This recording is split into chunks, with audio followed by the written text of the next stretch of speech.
सभी को नमस्कार। आज के इस वीडियो सेशन में हम ये देखेंगे कि लास्ट एक महीने में क्या रणनीति होनी चाहिए 70वीं बीपीएससी मेंस को लेके, जो हमने दोनों बार फॉलो किया था या लगातार हमने यूपीपीसीएस के मेंस में फॉलो किया था कि अंतिम एक महीने में हमारे पास कंटेंट बहुत ज़्यादा होते हैं, पढ़ना क्या है ये डिसाइड नहीं कर पाते हैं, सब्जेक्ट सब लगता है कि छूटा हुआ है, कुछ पढ़े ही नहीं है, याद ही नहीं है, तो हमें क्या करना है। दरअसल ये समस्या सबके साथ आती है, जो सफल होते हैं उनके साथ भी आती है, जो असफल होते हैं उनके साथ भी आती है, क्योंकि सभी के माइंडसेट में एग्ज़ाम होता है। एग्ज़ाम का एक अलग दौर होता है, भले ही आप कितना ज्ञानी हो। तो जिस तरह से आप झेल रहे हैं उसी तरह से जो सक्सेस हैं, सफल हैं, वो भी इसी दौर से गुजर गए हैं। तो हम लोगों को एक क्या रणनीति होना चाहिए सटीक रूप से, जिसे देखें। तो अभी हम क्या करेंगे कि जो अभ्यर्थी हैं 70वीं मेंस के, वह कम से कम अभी 12 घंटे का समय निकालें। कम से कम 12 घंटे कहने करते कि आप अधिक से अधिक 12 घंटा निकालिए, क्योंकि हम 3 खंडों में से लेकर चलेंगे, क्योंकि लास्ट आपका 1 मंथ है तो इतना समय देना अनिवार्य है अच्छे रैंक लाने हेतु। तो 3 घंटों में बांटेंगे। सुबह 4 घंटा, 4 से 8, मतलब कहने का अर्थ है कि सुबह 4 से 8। ये इसलिए हम बोल रहे हैं क्योंकि अभी एग्ज़ाम का जब दौर आएगा तो आपको कहीं ना कहीं सवेरे जगना पड़ेगा, तो सवेरे जगने की हैबिट भी अभी से शुरू हो जाएगी। और सुबह जो होता है, सुबह का शांत जो माहौल होता है, उसमें हमें रटने में, याद करने में आसानी होती है ना। तो सुबह का जो शेड्यूल आपका रहे, उसमें आप करेंट अफेयर्स पढ़िए, यानी कि न्यू टॉपिक। अभी बहुत सारे करेंट अफेयर्स के मॉड्यूल आपके पास आए होंगे कि ये क्वेश्चन आएगा, ये क्वेश्चन आएगा, तो उसके क्वेश्चन आंसर को पढ़िए, या जो आपका नोट्स है करेंट अफेयर्स का उसे पढ़िए, ताकि ये न्यू चीज़ें हमेशा आपके माइंड में सुबह सुबह बैठ जाए। दूसरा, 2 घंटे इसमें पढ़िए। 2 घंटे जो आपका बचा, उसमें ये ध्यान दीजिए कि हर एक विद्यार्थी का, हर एक अभ्यर्थी का कुछ सब्जेक्ट मजबूत होता है, कुछ सब्जेक्ट जो है कमज़ोर होता है। तो जो सब्जेक्ट कमज़ोर है ना, उसको सबसे पहले सुबह में ही पढ़िए और उसे समझ के रट्टा मारने की कोशिश कीजिए, ठीक है। तो सब्जेक्ट जो कमज़ोर है उसी पे आप सुबह सुबह ध्यान दे दीजिए, क्योंकि एक मनोवैज्ञानिक रणनीति ये है कि जो चीज़ आपको समझ में आ रहा है उसे दिन भर पढ़ते रहिएगा, तो दिन भर फिर यही बोझ बना रहेगा कि शाम में भी हार्ड वाला सब्जेक्ट पढ़ना है। तो क्या होगा, ये भी अच्छे से नहीं पढ़ पाएंगे और ये भी नहीं पढ़ पाएंगे। उससे अच्छा है क्यों ना दिन की शुरुआत में ही जो हमारा कमज़ोर विषय था उसे पढ़ लेंगे, तो हमें ये माइंडसेट में बैठ जाएगा कि हमने हार्ड चीज़ों को निपटा दिया है, अब तो लो चीज़ें हैं उसे हम निपटा देंगे, कोई दिक्कत नहीं है। तो एक रणनीति ये होती है।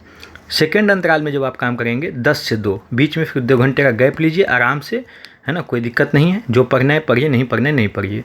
सेकेंड अंतराल 10 से 2 में करें कि इसमें अब यहाँ पे हमने जीके पढ़ा है, जीएस पढ़ा है, ठीक है। तो सेकेंड अंतराल में आप डीआई बनाएं, क्योंकि डीआई आपका अगर जो 72 में से 72 आ जाता है तो अच्छा रैंक आ जाएगा, अच्छा मार्क्स आ जाएगा। आंसर राइटिंग करें, क्योंकि हमने यहाँ पढ़ा था फर्स्ट शेड्यूल में, तो सेकेंड शेड्यूल में आप प्रयोग करें, यानी कि कुछ रचनात्मक कार्य करें। और आंसर राइटिंग जो है एक रचनात्मक कार्य है, तो आंसर राइटिंग करिए।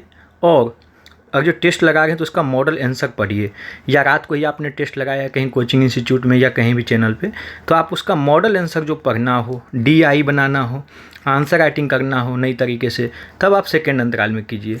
तो पढ़ाई के साथ फिर प्रयोग हो गया इस शेड्यूल में, तब फिर लगेगा कि अब पढ़ते हैं फिर से। तो थर्ड अंतराल में 4 से 8 लेके बैठिए, बीच में 1-2 घंटे का गैप है, आराम से जो एंजॉय करने कीजिए।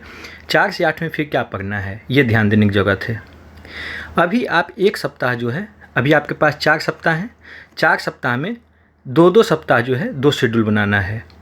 पहले सप्ताह में आपको हिस्ट्री, ज्योग्राफी, साइंस का जो बुकलेट है या नोट्स है उसे कंप्लीट करना है, यानी कि उस टोटल बुकलेट को पढ़ जाना है, हिस्ट्री, ज्योग्राफी, साइंस का। फिर दूसरा सप्ताह जो आएगा उसमें इकोनॉमी, पॉलिटी, कल्चर का बुकलेट पढ़ के समाप्त कर दीजिए। तो क्या होगा कि आपका सिलेबस पहले सप्ताह में 50% और दूसरे सप्ताह में 50%, यानी पूरा हो जाएगा। फिर आपका जो अगला सप्ताह आएगा उसमें फिर से इसे रिवाइज कर दीजिएगा और फिर अगले में इसे रिवाइज कर दीजिएगा। तो आपका टोटल सिलेबस जो है 1 महीने में 2 बार रिवाइज हो जाएगा, ठीक है। अब बात आती है कितना जब पढ़ेंगे। कई लोग पहले से पढ़े रहते तो उनका समय बचत हो जाएगा।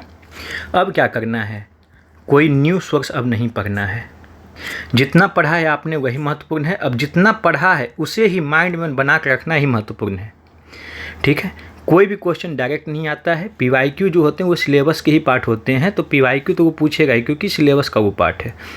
पाल कला शैली है, चाहे मुगल कला शैली, चाहे पटना कलम शैली, वो तो सिलेबस का चीज़ है। तो वो ये क्यों कहना कि पीवाईक्यू से ही आता है। तो अब न्यूज़ सोर्स नहीं पढ़ना है, अगले दिन की रणनीति जो है उसी रात बना लें। क्योंकि अब जैसे कि कल सवेरे जगना है, फिर कल सवेरे क्या क्या पढ़ना है कल सवेरे डिसाइड करेंगे, तो हमारा जो है दिमाग उसी में उलझा रह जाता है।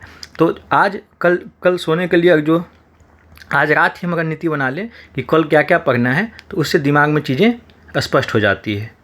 ठीक है। अंतिम 1 महीने खान पान पर विशेष ध्यान दें, क्योंकि अब आपका जो है मानसिक शक्ति मजबूत होना चाहिए, तो हाई एनर्जी वाले फूड को आप प्रेफर करिए, है ना। क्योंकि कई बार चीज़ें मानसिक स्थिति आपकी सही रहेगी, संतुलित रहेगी, तो आप अच्छा सोच पाएंगे, अच्छा समझ पाएंगे। मानसिक तौर पे मजबूत रहें, क्योंकि लास्ट 1 महीना आपके लिए डिफ़िकल्ट भरा रहेगा, क्योंकि सजेशन चारों तरफ से आएंगे, कंट्रोल आपको करना है और एग्ज़ाम में डिलीवर करना है ना। तो इस दौरान जो है मानसिक स्थिति, जिसे आप कल्पना करें कि अगर हम अच्छा मेंस लिख देंगे तो इंटरव्यू में बुलावा आ जाएगा, मतलब कहने का अर्थ है कि गुड पॉजिटिव वाइब्स अपने साथ रखना है। अपने हॉबी को जो एंजॉय करना चाहते हैं तो कर सकते हैं, कोई दिक्कत नहीं है। और जब कभी आपको लगे कि हम अकेलेपन में जूझ रहे हैं, तो लोगों से बात किया कीजिए, है ना, और लोगों से अच्छे कम्युनिकेशन बना के रखिए, ताकि आपको अकेलापन फील नहीं हो। और हमें लगता है कि ये रणनीति आप बना के चलेंगे तो आप सक्सेस हो जाएंगे, कहीं कोई दिक्कत नहीं है ना। इन्हीं शुभकामनाओं के साथ धन्यवाद।